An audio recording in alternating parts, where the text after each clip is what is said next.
We've all heard of women's intuition, right? Well, men have intuition as well. Intuition is so important when it comes to feeding ourselves and our families in our challenging food environment.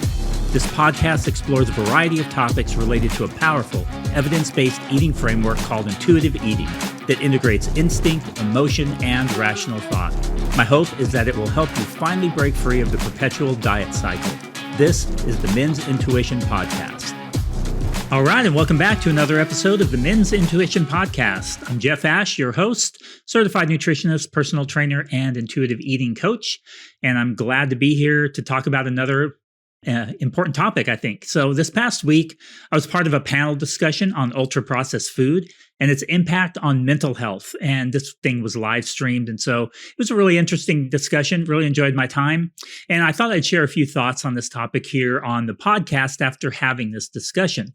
Now, the other panelists brought a typical wellness perspective to the conversation, which I kind of expected, and that turned out to be one of restriction of certain types of foods, ingredients, additives, those kinds of things, a focus on fresh, organic, free range, wild caught, non-GMO, no sugar added, those kinds of things. Very much a clean eating kind of a mindset. And all of them seem to be very much in agreement with each other on the importance of eating in this way for not only our physical health, but in the context of this particular conversation, it was for our mental health and well-being.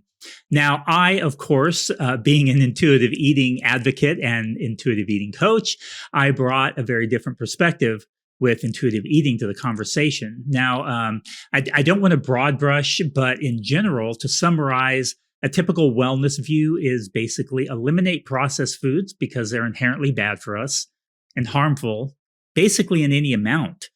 This food is addictive in a similar way to drugs. And that was a real common thing that was brought up in this particular discussion was references to the addictive nature of food in and of itself, which we'll probably have a conversation about that on a subsequent episode, but there really isn't any strong research supporting that idea. Now, you may be someone who feels like you are addicted to foods, and I don't want to deny that feeling there, but when it comes to a true physiological addiction, like we see with heroin or cocaine, these kinds of things, we really don't see that with food.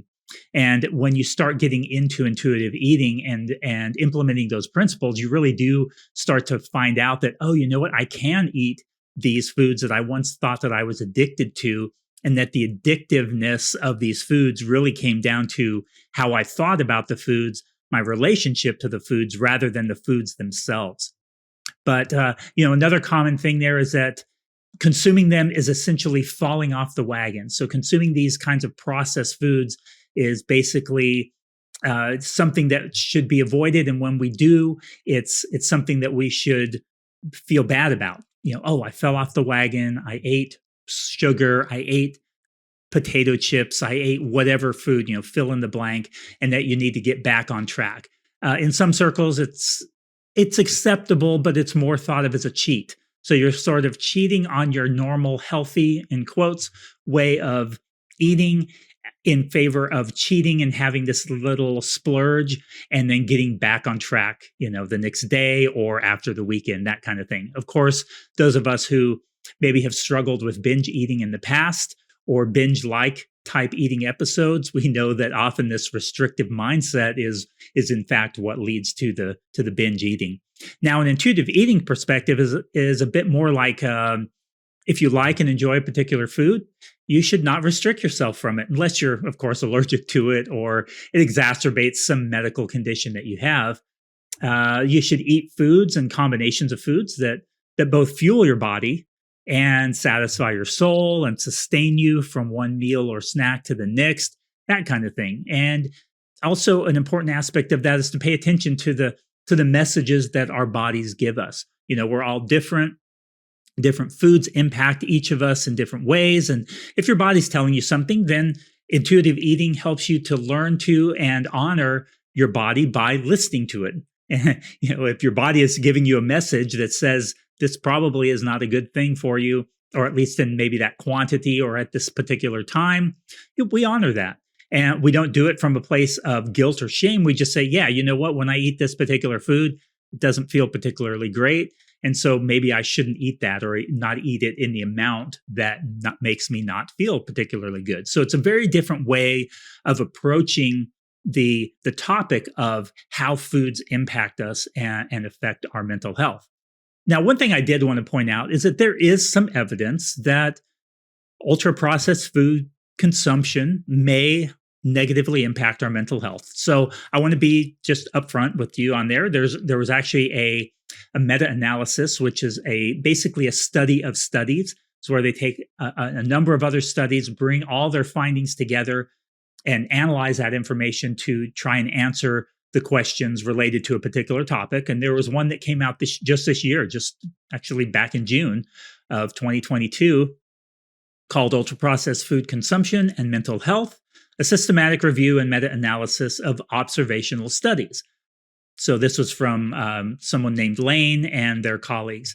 Now, what they found in this study was that in this meta-analysis is that greater ultra-processed food consumption was cross-sectionally, I'll tell you what that is if you're not familiar with that term, associated with increased odds of depression and anxiety. Okay, that's kind of interesting, right? So they found that eating more processed foods tended to increase anxiety and depression in people. Okay, well, they looked at 17 different studies in this particular meta-analysis. And what was interesting is 15 of them were cross-sectional. Again, I'll tell you what that is here in just a second. 2 were what are called prospective, and I'll tell you about that in a second too. So first off, cross-sectional. Cross-sectional studies are observational. They're observational in nature, and they're known as descriptive research. So they describe what is observed. They're not causal. They're not even relational, meaning that you can't use them to determine the cause of something, such as like a disease or something like that, right? So researchers basically just record information that's present in a particular population, the population being studied, but they don't manipulate any of the variables. So it takes place at a single point in time. So it's like a snapshot of a bunch of people. Hey, what did your diet look like? How do you eat? Do you have depression and anxiety? That's basically the gist of it. And I probably grossly oversimplified that, but you get the idea. So that's kind of what a cross-sectional study would look at. And they don't manipulate those variables. But typically these are used to gather preliminary data to then support further research and experimentation. And so that's important to know when we're looking at this stuff, or when someone shares, hey, did you hear that studies show that processed food is bad for your mental health? And yet that's kind of a understanding how that information was gathered, what the information really does tell us and what it doesn't tell us. It's important to understand that. Now, a prospective study, these were the other 2. So remember, 15 of them were that cross-sectional type.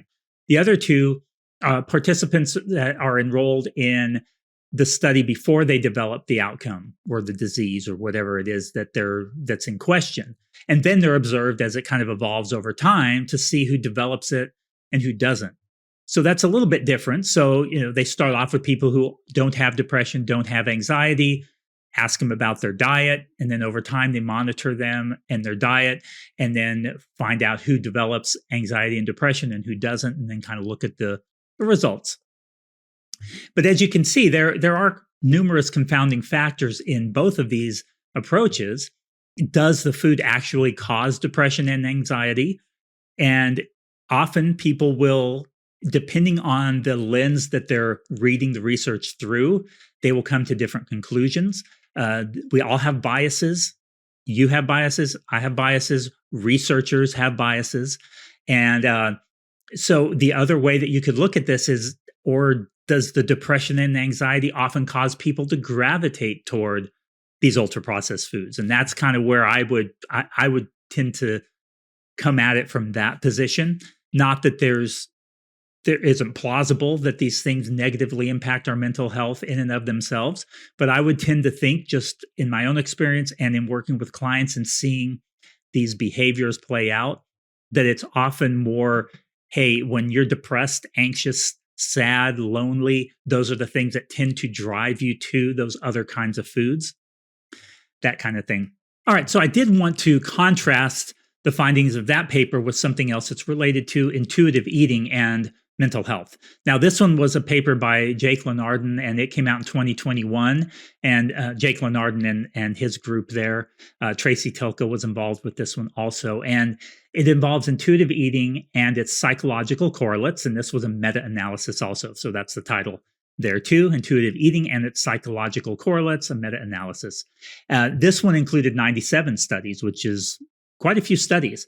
Now, again, these are mostly observational in nature, so you have to be careful how you interpret the findings. But what they found is that intuitive eating was inversely associated with multiple indices of eating pathology, body image disturbances, and psychopathology. So in layman's terms, that just means that these things were less in people who exhibited habits and traits of intuitive eating. So less eating pathology, meaning eating like disordered eating disorders, body image issues, body image struggles. There were fewer of those in people who exhibited strong intuitive eating traits.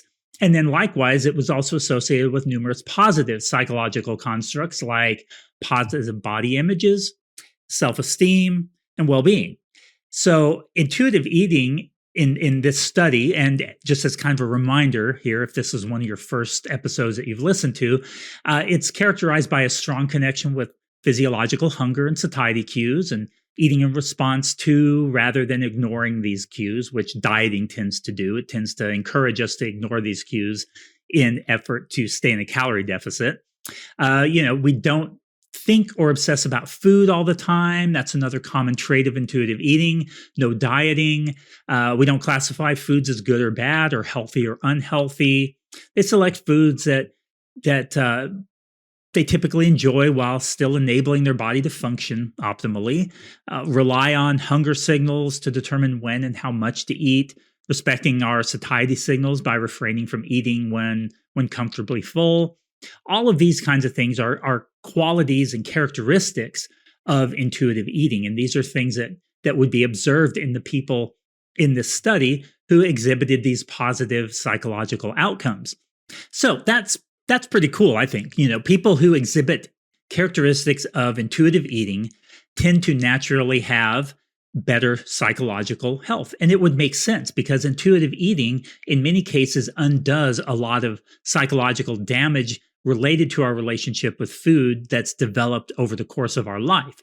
And so when we can kind of undo that, it would naturally make sense that it would contribute to our overall mental and psychological well-being. So then how does nutrition impact our mental health? Well, processed foods may potentially have a negative impact at the physiological level on our mental health. Okay, there may be something to that. I would say it's not overwhelming by any means, but I'll give them the benefit of the doubt. It makes sense that certain foods, certain chemicals, and when I say chemicals, I just mean food is chemicals. All food, regardless of whether it's broccoli, steak, or additives. I mean, they're chemicals that come into the body and do different things. And it certainly makes sense that we put certain things in our body and maybe it has a positive or negative effect on it, right? So I'll give them the benefit of the doubt there. But I think the greater negative impact comes from a poor relationship with food, inconsistent eating patterns, guilt and shame around our food and our food choices, those kinds of things. I also believe that when we're connected with our body and how different foods and amounts of foods make us feel, and we honor that connection by responding to hunger, recognizing fullness, and making sure that we're eating a generally satisfying diet, we're naturally going to replace foods that are not serving us well with those that do. Whether that's less processed food, in some cases, more processed food is what we need, depending on the person. Less grains, maybe more grains, maybe less meat. Maybe you're eating way too much meat to the detriment of other things that would be beneficial to your diet. Maybe you need to eat more meat. Maybe you're not eating enough meat, and maybe you need to eat some things that has a bit more iron in it that's more bioavailable than plant-based iron.